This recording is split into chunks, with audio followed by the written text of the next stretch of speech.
नमस्कार दोस्तों, स्वागत है आप सभी का आपके अपने चैनल नॉलेज सागर पर। मैं हूं अरविंद गुप्ता। इसमें हम यूपीपीसीएस प्रीलिम्स के पॉलिटी से संबंधित प्रश्नों को देख रहे थे। 2012 और 2013 के प्रश्न हो चुके हैं और आइए अब देखते हैं 2014 के प्रश्नों को। आगे बढ़ने से पहले यदि आप मेरे चैनल पर नए हैं तो मेरे चैनल को सब्सक्राइब कीजिए और बेल आइकन को प्रेस कीजिए ताकि आगे आने वाली नोटिफिकेशन आप सभी को मिलती रहे। 2014 का पहला प्रश्न, निम्नलिखित में से किस एक अधिनियम द्वारा भारत में संघीय न्यायालय की स्थापना की गई थी?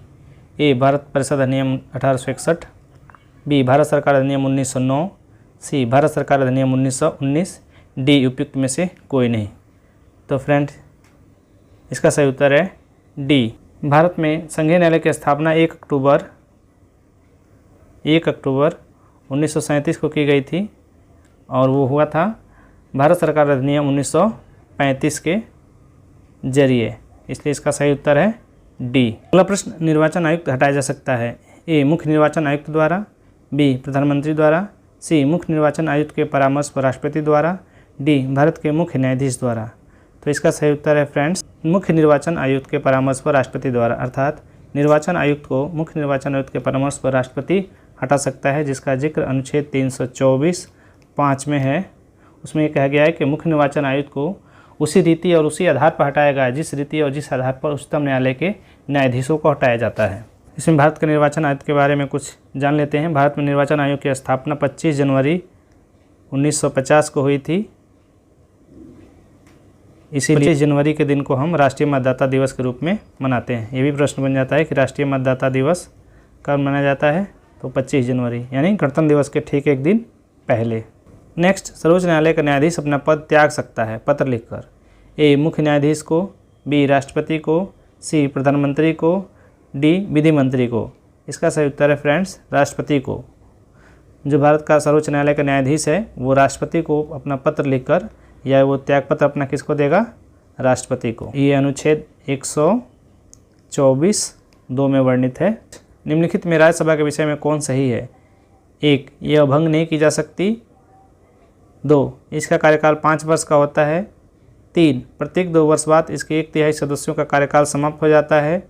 4. इसके सदस्य 25 वर्ष से कम आयु के नहीं होंगे। तो इसमें पहले देख लेते हैं कि कौन कौन से सही है, उसके बाद इसको हम मैच करेंगे।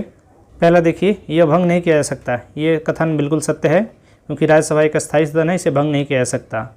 दूसरा, इसका कार्यकाल 5 वर्ष का होता है, यह गलत है। इसका कार्यकाल 5 नहीं बल्कि 6 साल का होता है। तीसरा, प्रत्येक 2 वर्ष बाद इसका 1/3 सदस्यों का कार्यकाल समाप्त हो जाता है, ये कथन बिल्कुल सत्य है। राज्यसभा में प्रत्येक 2 साल के बाद 1/3 सदस्य रिटायर हो जाते हैं, यानी उनका कार्यकाल समाप्त हो जाता है। चौथा, इनके सदस्यों के लिए 25 वर्ष से कम आयु का होना चाहिए, ये गलत है। राज्यसभा के सदस्यता के लिए निम्नतम आयु 30 वर्ष है, अर्थात इस प्रकार 1 और 3 सही है। आइए देखते हैं कूट में। तो नीचे दिए गए कूट के हिसाब से हमारा सी सही है, 1 और 3। 5. भारत की संसद में होते हैं 1. राष्ट्रपति, 2. राज्यसभा, 3. लोकसभा, 4. उपराष्ट्रपति। फ्रेंड्स, जैसा मैंने पहले बताया था 2012 के प्रश्न में ये आया था, तो मैं पहले ही कहा हूँ कि यूपीपीसीएस के लिए जो प्रश्न रिपीटेड होते हैं वो बहुत ही महत्वपूर्ण होते हैं और उनको ध्यान से देखना है। ये प्रश्न पहले आ चुका है, रिपीटेड प्रश्न है। एग्जाम में जो सिंपल क्वेश्चन आते हैं उनको अति उत्साह में गलत नहीं होना चाहिए, जो आसान है उसे ध्यान से पढ़ना है। भारतीय संसद राष्ट्रपति, लोकसभा और राज्यसभा से मिलकर बनती है, ये भारतीय संविधान के अनुच्छेद 79 में कहा गया है। तो सही उत्तर होगा 1, 2 और 3। इस प्रकार हमारा उत्तर होगा ए। नेक्स्ट, केंद्र सरकार तथा राज्यों के मध्य आर्थिक संबंधों की विवेचना की गई है? ए. अनुच्छेद 168 से 71, बी. 268 से 281, सी. 278 से 291, डी. अनुच्छेद 289 से 295 के अंतर्गत। तो यहाँ ध्यान दीजिएगा, केंद्र और राज्य के बीच आर्थिक संबंधों की बात की गई है और केंद्र राज्य के बीच आर्थिक संबंध अनुच्छेद 268 से 281 के अंतर्गत व्याख्यायित किए गए हैं। इनके अलावा केंद्र राज्य के बीच विधायी संबंध भी हैं, जिसका भाग 11 में विधायी संबंध है, जो अनुच्छेद 245 से 255 तक, और केंद्र राज्य के बीच प्रशासनिक संबंध की बात है, जो भी वो भी भाग 11 में ही है, 256 से लेकर 263 तक। नेक्स्ट, संविधान सभा के संवैधानिक सलाहकार थे? A. Sachchidananda Sinha, B. K M. Munshi, C. B N. Rao, D. T T. Krishnamachari. तो इसका सही आंसर है फ्रेंड्स बी.एन. राव। नेक्स्ट, निम्नलिखित में से कौन संविधान प्रारूप समिति के सदस्य थे? A N Gopal Swami, 2 Jawaharlal Nehru, 3 अदाली Krishna Swami Iyer, 4 Sardar Patel. Friend, इसको मैच करना है तो पहले हम एक एक करके देख लेते हैं कि कौन कौन इसके सदस्य थे और कौन नहीं थे। इसमें एन गोपाल स्वामी थे और आपके अदाली कृष्ण स्वामी अय्यर थे। ये 2 थे। जवाहरलाल नेहरू और सरदार पटेल प्रारूप समिति के सदस्यों में से नहीं थे। तो इसका आंसर हो जाएगा 1 और 3। तो इस प्रकार हम कूट में अगर देखें 1 और 3 किस में है? सी में। तो हमारा आंसर हो जाएगा सी। नेक्स्ट, निम्नलिखित में से कौन एक संवैधानिक संस्था नहीं है? ए वित्त आयोग, बी योजना आयोग, सी लोक सेवा आयोग, डी चुनाव आयोग। तो ये भी प्रश्न रिपीटेड है फ्रेंड्स, से पहले आ चुका है। इसका सही जवाब होगा बी योजना आयोग। योजना आयोग की स्थापना 15 मार्च 1950 को किया गया था और इसका संविधान में कहीं जिक्र नहीं है। ये गैर संवैधानिक संस्था है। वित्त आयोग का जिक्र अनुच्छेद 280 में है, जबकि लोक सेवा का अनुच्छेद 315 और चुनाव आयोग का 324 में है। नेक्स्ट, भारत के राष्ट्रपति पर महाभियोग चलाने के लिए कम से कम कितने दिन की पूर्व सूचना आवश्यक है? ए 7 दिन, बी 14 दिन, सी 21 दिन, डी 30 दिन। तो इसका सही उत्तर है फ्रेंड्स बी 14 दिन।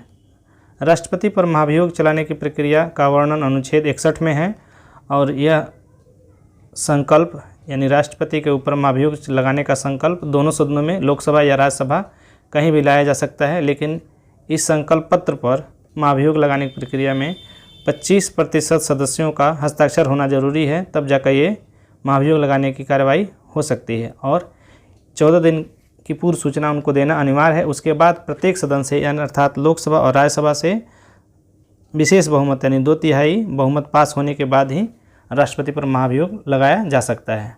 हालांकि ऐसी नौबत भारतीय संसद में कभी नहीं आई है। नेक्स्ट, निम्नलिखित अनुच्छेदों में से कौन एक राज्य सरकार को ग्राम पंचायतों को संगठित करने के लिए निर्देशित करता है?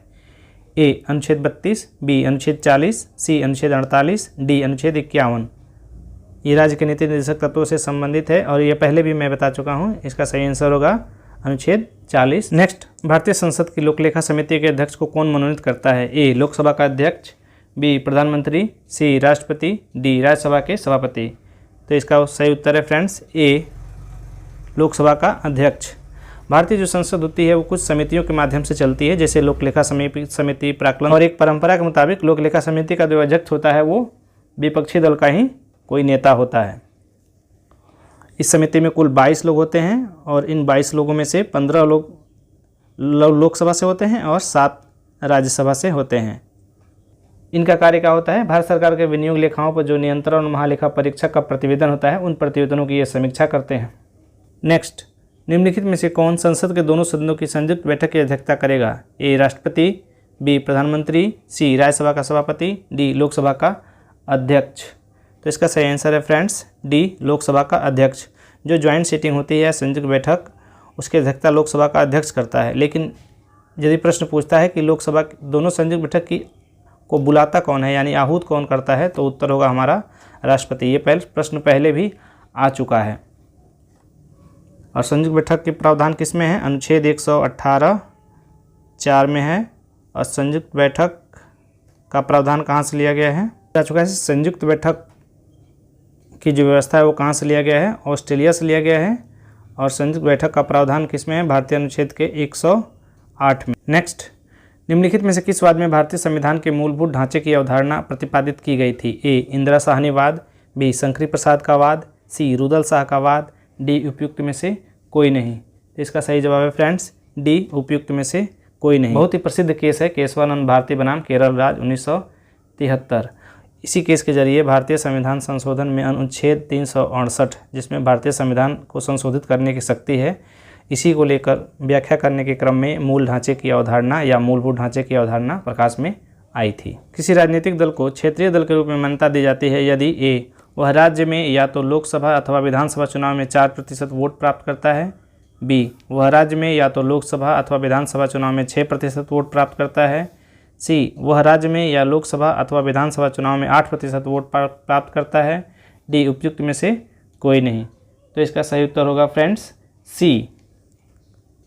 यदि कोई भी पॉलिटिकल पार्टी राज्य में या लोकसभा अथवा विधानसभा चुनाव में 8% वोट प्राप्त करता है तो उसे क्षेत्रीय दल के रूप में मान्यता दी जाती है। इसके अलावा और भी क्षेत्रीय दल के मान्यता के लिए हैं कि पिछले लोकसभा चुनाव में न्यूनतम 6% वैध मत और राज्य की न्यूनतम 1 सीट प्राप्त हो, यानी मत और सीट दोनों साथ साथ है। दूसरा तरीका यह है कि उस राज्य की न्यूनतम 3% सीटें जीती हो या 3 सीटों से ज़्यादा जीती हो।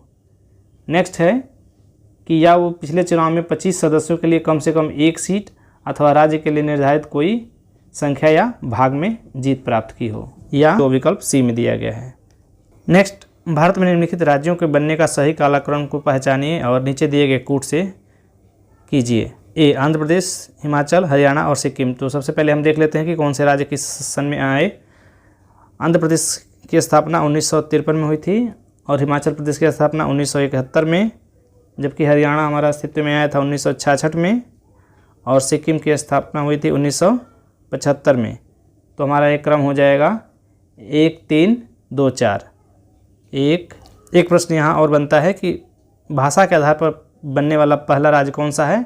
आंध्र प्रदेश है। भाषा को लेकर आंध्र प्रदेश में बहुत ही बड़ा आंदोलन चला था, जिसमें पोट्टी श्रीरामुलु की मृत्यु हुई थी। उसके बाद पंडित जवाहरलाल नेहरू ने ही भाषा के आधार पर राज्य का गठन किया था और भाषा के आधार पर राज्य का गठन होने वाले में पहला राज्य था आंध्र प्रदेश।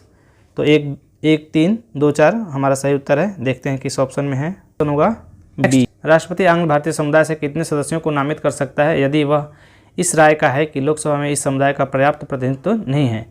ए, 3, बी, 5, सी, 1, डी, 2। तो इसका सही आंसर है फ्रेंड्स 2। भारतीय संविधान के अनुच्छेद 331 में यह प्रावधान है कि यदि आंग्ल भारतीय समुदायों का प्रतिनिधित्व राष्ट्रपति की राय में नहीं है तो वो 2 प्रतिनिधियों को नामित कर सकता है।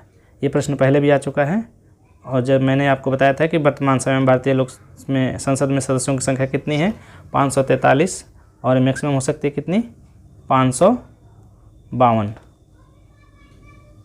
जिसमें से 530 राज्यों से और 20 केंद्र शासित प्रदेशों से और 2 एंग्लो इंडियन या आंग्ल भारतीय समुदाय। 2014 का आखिरी प्रश्न, निम्नलिखित में से कौन सी एक समिति पंचायती राज संस्था से संबंधित नहीं है। ए, PVN राव समिति, बी, LM सिंघवी समिति, सी, अशोक मेहता समिति, डी, बलवंतराय मेहता समिति। तो इसका सही उत्तर है फ्रेंड्स ए, PVN राव समिति। जबकि LM सिंघवी समिति का संबंध भी, इन तीनों का संबंध पंचायती राज व्यवस्था से है। बलवंतराय मेहता की समिति 1957 में गठित हुई थी, 58 में अपनी रिपोर्ट दी थी। इन्होंने त्रिस्तरीय पंचायत की बात की थी, जबकि अशोक मेहता ने द्विस्तरीय पंचायत की बात की थी। अशोक मेहता समिति 1977 में बनी थी। सिंघवी समिति जो आई थी वो 1986 में आई थी। तो प्रश्न ये भी बन सकता है कभी कि ये तीनों दे सकता है और बोलेगा कि क्रम से आप लगाइए, तो आप क्रम से लगा देना है। Thanks friends. और आप एक और बात ध्यान रखिए कि बिल्कुल प्रश्नों को कूल माइंड से पढ़ना है। Thanks for watching. Please subscribe my channel.